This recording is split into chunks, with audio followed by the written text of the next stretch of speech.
Tupac Shakur is recovering from 5 gunshot wounds. The rapper found himself in the line of fire last night on a New York City street. It's time to get plugged into the latest headlines inside entertainment. On November 30th, 1994, the iconic rapper Tupac Shakur faced a harrowing attack in the lobby of Quad Recording Studios in Manhattan. As Tupac was about to enter the studio, he was confronted by 3 armed men demanding his jewelry and cash. Despite initially resisting, Tupac was shot 5 times and robbed of approximately $40,000 worth of jewelry. Tupac suspected that the attack was orchestrated by individuals in the music industry, including those close to Sean Puffy Combs and the notorious B.I.G., but he also harbored suspicions towards Haitian Jack and others he once considered friends. At the time, Tupac was going through a rough patch with some sexual abuse allegations and needed some cash. Jimmy Henchman supposedly offered him $7,000 to collab on a song with his artist Lil Sean. Tupac, desperate for some dough, went to Quad Studios with a friend of his, Stretch, and a few other guys. Interestingly enough, Puff Daddy and Biggie were also there that night. Tupac was there to get robbed. He owed Jimmy Henchman some money. He was refusing to pay Jimmy Henchman the money, so Jimmy Henchman said he could work it off by doing a song with little Sean or whatever. Puff was there to spy on Big. You understand? What did Little C say? I didn't even know Puff was in the studio. So how they could see Tupac out the window coming in the building, but they don't know Puff is there in the studio. They go see Jimmy Henchman. What do Jimmy Henchman tell him? Andre Harrell can't stand Tupac. Puff can't stand Tupac. What do you think the conversation with Jimmy Henchman and Andre Harrell and Puff in that office when they know Tupac is coming up there? What do you think the conversation is? Hold that thought. I'm about to straighten this out. He gonna stop talking reckless to me and end up Pac getting shot like that. James Rosemond, better known as Jimmy Henchman, is a former music executive and manager who played a significant role in the hip-hop industry. Born in Brooklyn, New York, Rosemond rose to prominence in the 1990s as the founder of Czar Entertainment. Despite his success in the music business, Rosemond's career has been marred by criminal activities and legal troubles. Jimmy Henchman's motive for orchestrating the attack on Tupac Shakur at Quad Studios is believed to be multifaceted, involving a mix of financial gain, power dynamics, and personal grudges within the hip-hop industry. Well, tell me what happened at the recording studios in Times Square. I got shot 5 times. I walked in, some dudes walked in and shot me up, took some jewelry. Do you know who shot you? No.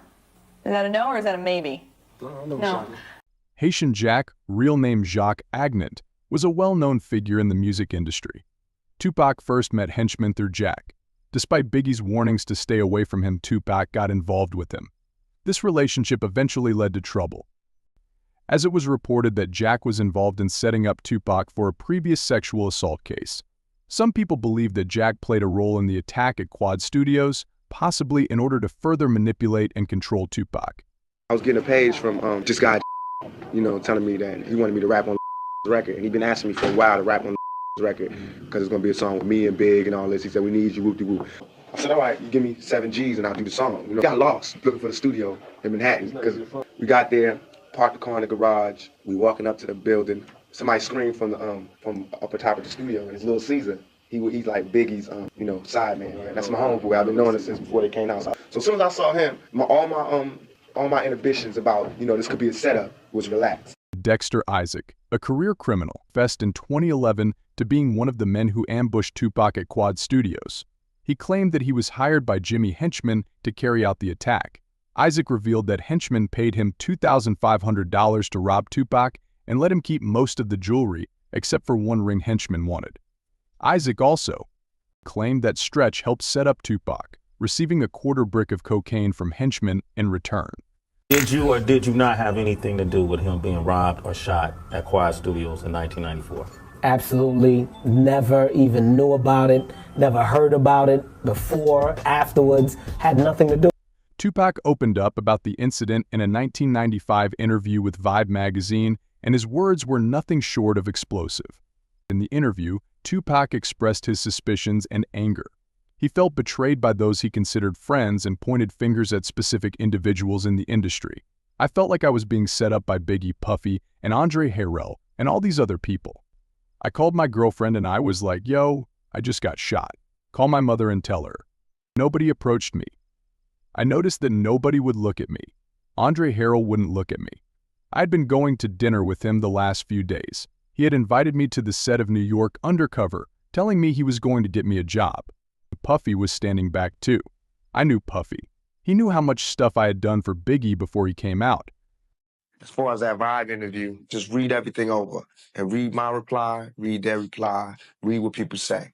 Everybody that was there knows what happened. Tupac's accusations didn't go unanswered. Biggie Smalls and Puffy were quick to respond to Tupac's claims. I also understand that if you was to get shot 5 times, your mind is just completely spinning, you know what I'm saying? You're real confused about your situation. So it'll cause you to say things that you really don't mean. Just the total opposite. As soon as he came out, everybody ran towards him. It was nothing but love and concern. Tupac didn't stop at interviews. He took to his music to air his grievances and call out his attackers directly.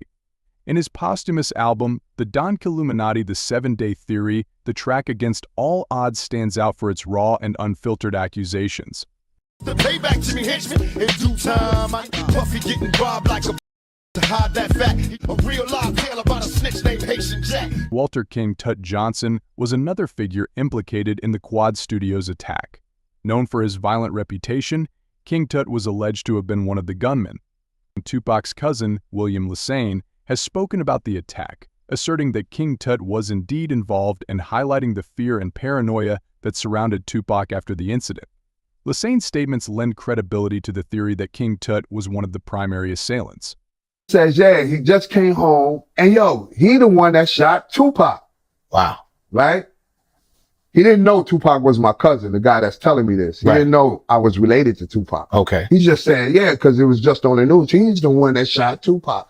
Yeah. King Tut, okay. Yeah. All right. King Tut. Right. Yeah. Yeah. He was known as King Tut, too. Okay. Tupac had people both inside and outside of prison feeding him information about who could possibly be linked to the attack. Despite this, nobody was ever arrested for the shooting.